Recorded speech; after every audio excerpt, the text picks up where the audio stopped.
Hello friends, welcome back. இன்றைக்கி நம்ம ரியாக்டில் காம்பனன்ட்ஸுங்கிற concept தான் நம்ம பார்க்க போகிறோம். ஓகே, நம்ம ஸ்டார்ட் பண்ணலாம். நீங்கள் இப்போ டயக்ராமில் பார்க்குற மாதிரியே ஃபஸ்ட் நம்ம ஒரு காம்பனன்ட்ஸ் என்னென்னு பார்ப்போம். நம்ம ஒரு ரியாக்ட் அப்ளிகேஷன் எடுத்துட்டோம்னா அதில் என்டையர் பார்ட்ஸுமே காம்பனன்ட்ஸ் யூஸ் பண்ணி தான் பில்ட் பண்ணியிருப்பாங்க. ஃபார் எக்ஸாம்பிள் இப்போ நீங்கள் அதை பார்க்குற மாதிரி யூடியூபோட சின்ன சின்ன பார்ட்ஸ்லாம் நம்ம ஒரு காம்பனன்ட்ஸ்க்கு எக்ஸாம்பிள் எடுத்துக்கலாம். அதாவது யூடியூப் இப்போ நம்ம ரியாக்டில் பில்ட் பண்ணிக்கிறோன்னு இமேஜின் பண்ணிக்கோங்க. அதுக்கு இந்த ஒவ்வொரு பார்ட்ஸுமே நாம் தனித்தனியாக ஒவ்வொரு காம்பனன்ட்ஸாக பில்ட் பண்ணியிருப்போம். அதாவது பில்டிங் பிளாக்ஸ் மாதிரி நம்ம பசில் இதெல்லாம் பண்ணுவோம் இல்லையா, அதே மாதிரி தான் பில்டிங் பிளாக்ஸை நம்ம காம்பனன்ட்ஸ்னு சொல்லுவோம் ரியாக்டில். நெக்ஸ்ட்டு ஒன்று ஃபார் எக்ஸாம்பிள் இப்போ நீங்கள் பார்க்குற மாதிரியே இந்த எல்லா காம்பனண்ட்டுமே ஜாயின் பண்ணி, அதாவது ஃபார் எக்ஸாம்பிள் ஏபிசிடின்னு 4 காம்பனண்ட்ஸ் இருக்குது. இந்த 4ஐயுமே ஜாயின் பண்ணால் மட்டும்தான் நம்மளால் ஒரு வெப்பேஜ் 4மே ஒன்றா தான் நமக்கு அவுட்புட் கொடுக்குது. இதுதான் காம்பனன்ட்ஸ். ஸோ 4 காம்பனன்ட்ஸ் க்ரியேட் பண்ணுவோம் தனித்தனியாகவே. இந்த 4ஐயுமே இன்டர் கனெக்ட் பண்ணுவோம் காம்பனன்ட்ஸை. ஸோ அது நமக்கு ஒரே சிங்கிள் அவுட்புட்டாக நமக்கு வரும். இந்த காம்பனண்ட் எதெல்லாம் வச்சு க்ரியேட் பண்ணிக்கிறோம்னா டேட்டா, லாஜிக், அப்பியரன்ஸ், இது 3மே ஒரு காம்பனண்ட்டுக்கு இருக்கும். அதாவது இப்போ காம்பனண்ட் ஏ நம்ம எடுத்துக்கிட்டோம், இல்லாட்டி காம்பனண்ட் பி எடுத்துக்கிட்டோம்னா இது எல்லாமே சேர்ந்ததாக ஒரு காம்பனண்ட்.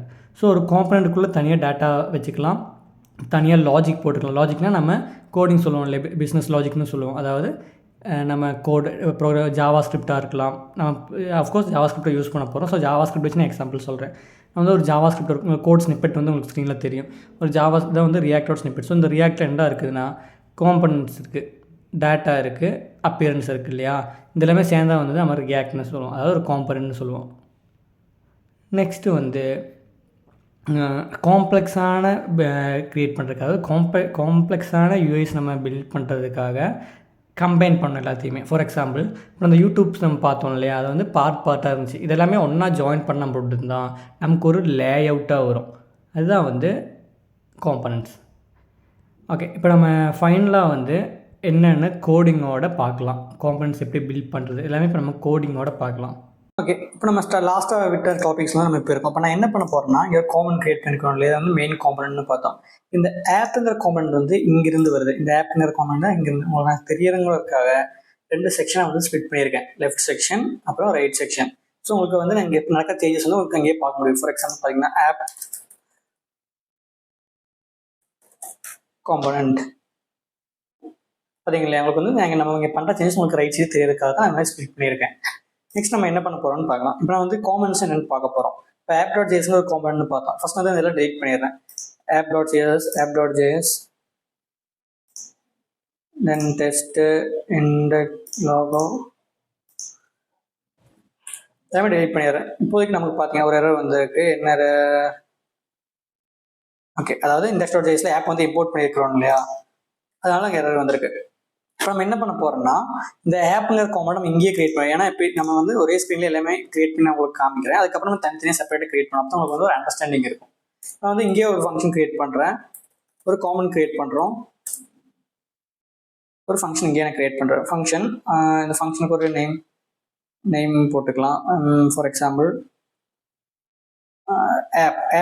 ஆப்ங்கிற ஒரு காம்பனன்ட் நான் இங்கே கிரியேட் பண்ணுறேன்.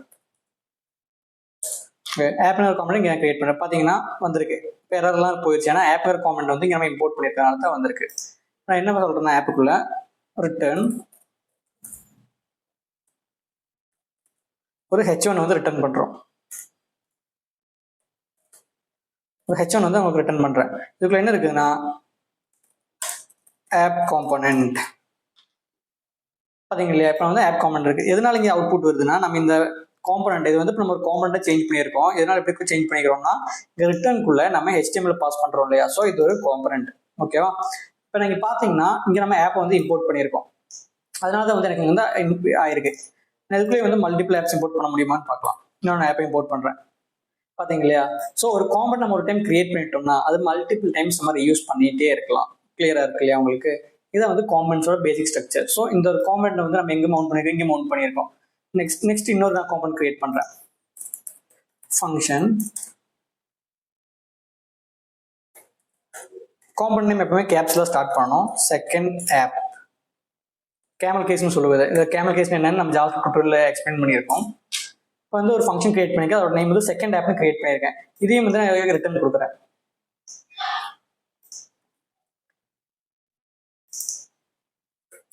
Second component. ஆனால் இங்கே அவுட்புட் வராது, ஏன்னா நம்ம இந்த ஆப்ங்கிற காம்பனண்ட் இங்கே யூஸ் பண்ணியிருக்கோம், அதனால நமக்கு அவுட்புட் தெரியுது. ஆனால் இந்த காம்பனண்ட் நான் வந்து இங்கே இம்போர்ட் பண்ணவே இல்லை, அதாவது இங்கே யூஸ் பண்ணவே இல்லை. ஸோ அந்த காம்பனண்ட் இப்போ இங்கே நான் யூஸ் பண்ணுறேன். இந்த ஆப் ரிமூவ் பண்ணி செகண்ட் ஆப் அதாவது செல்ஃப் க்ளோசிங் பண்ணுறோம். பார்த்தீங்களா செகண்ட் காம்பனண்ட். ஸோ இந்த ஆப் மறுபடியும் எனக்கு ஆப்புக்கு கீழே தேவைப்படுது. ஸோ மறுபடியும் கீழே ஆப்னு போடுறேன். பார்த்தீங்களா கீழே ஆப் மவுண்ட் ஆகுது. இதுதான் வந்து நம்ம காம்பனன்ட்ஸ் சொல்லுவோம். ஸோ நம்ம கிரியேட் பண்ணுற மல்டிபிள் காம்பனன்ட்ஸை ஒரு இடத்துல வந்து நம்ம ஸ்ட்ரக்சர் பண்ணுவோம். நம்ம ஃபர்ஸ்ட் டயக்ராமில் பார்த்தோம் இல்லையா, அதே மாதிரி இதுதான் வந்து காம்பனன்ட்ஸோட கான்செப்ட். உங்களுக்கு நல்லா கிளியராக இருக்கணும்னு நான் நினைக்கிறேன். நெக்ஸ்ட் காம்பனன்ட்ஸ் இன்னொன்று பார்க்க வேண்டியது, ஒரு H1 போட்டிருக்கோம். நம்ம இன்னொரு டேக் கொடுக்க முடியாதான் கேட்டேன். இங்கே ஒரு டேக் கொடுக்குறேன், H1 கொடுத்தனாங்க, எனக்கு எரர் வந்துடும். என்ன எரர் வந்திருக்கு? இங்கே என்ன எரர் வரும்னா, நம்மளால ஒரு ரிட்டன் கீவேர்டு நம்ம பார்த்துருக்கோம். ரிட்டன் வந்து ஒரு விஷயத்த வந்து ரிட்டன் பண்ணோம் இல்லையா. ஸோ இது வந்து எதுக்குள்ள இருக்கணும்னா ஒரு டிவ்வுக்குள்ள இருக்கணும். அப்போ இதோட ஸ்ட்ரக்சர் எந்த மாதிரி இருக்கும்னா, இந்த மாதிரி தான் டிஃபால்ட் காம்பனன்ட் ஸ்ட்ரக்சர் இருக்கும். ஒரு டிவ் ஓப்பன் பண்ணிருப்போம், ஒவ்வொரு காம்பனன்ட்க்கும் ஒரு டிவ் இருக்கும். இதுக்குள்ள ஒரு H1 டேக் இருக்கு, இன்சைட் ஆப். இதுக்குள்ளான மல்டிபிள் காம்பனன்ட்ஸை கிளிக் பண்ணிக்கலாம் இன்சைட் ஆப். பார்த்தீங்க இல்லையா. ஸோ இந்த லைனை ரிமூவ் பண்ணுறேன். இன்சைட் ஆப் 2 நீங்கள் வைக்கிறேன். இப்போ அவுட்புட் பார்த்தீங்கன்னா இங்கே எனக்கு 2 வரும் பாருங்க, பார்த்தீங்க இல்லையா.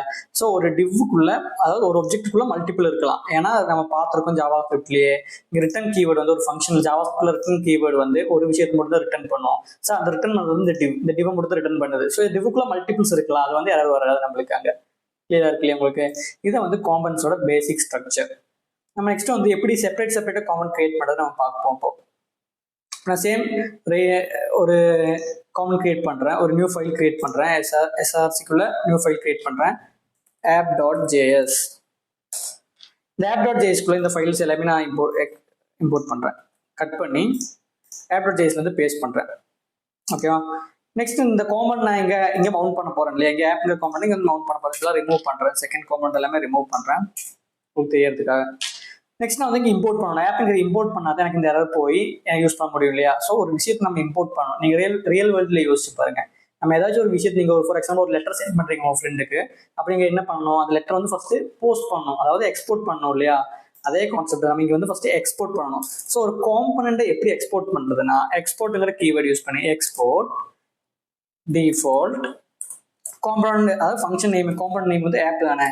இப்போ இது வந்து எக்ஸ்போர்ட்டுக்கு ரெடியாக இருக்குது. ஸோ இப்போ நம்ம எந்த இடத்துல வேணாலும் இந்த ஆப்பை வந்து நான் கால் பண்ணிக்கலாம். ஸோ இங்கே போய் கால் பண்ணுறேன். ஃபர்ஸ்ட் இம்போர்ட் எக்ஸ்போர்ட் பண்ணிட்டு போய் இம்போர்ட் பண்ணுறேன். இம்போர்ட் ஆப்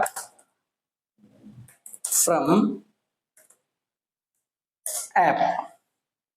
சேம் ஃபைல் இருக்கிறனால நம்ம இப்படியே கொடுத்துட்டோம். பார்த்தீங்களா ஆப் இம்போர்ட் பண்ணியிருக்கோம். அதுக்கு 2 கட்டணமே அங்கே காமிக்குது. உனக்கு அண்டர்ஸ்டாண்ட் ஆகிருக்கு நினைக்கிற பேர் காமன் கிரியேட் பண்ணுறதுன்னு. ஓகேவா. நெக்ஸ்ட்டு நல்ல கரெக்டான ஸ்ட்ரக்சரில் எப்படி ஒரு காமன் கிரியேட் பண்ணோம்னா, அதை நம்ம நெக்ஸ்ட் வீடியோவில் பார்க்கலாம். எப்படி காமன் கிரியேட் பண்ணுறது, JSX ஃபர்ஸ்ட் நம்ம என்ன தெரிஞ்சுக்கணும், அதெல்லாம் வந்து நம்ம நெக்ஸ்ட் வீடியோவில் பார்க்கலாம். உங்களுக்கு ஏதாச்சும் டவுட்ஸ் வந்து கீழே கமெண்ட் பாக்ஸில் கமெண்ட் பண்ணுங்கள்.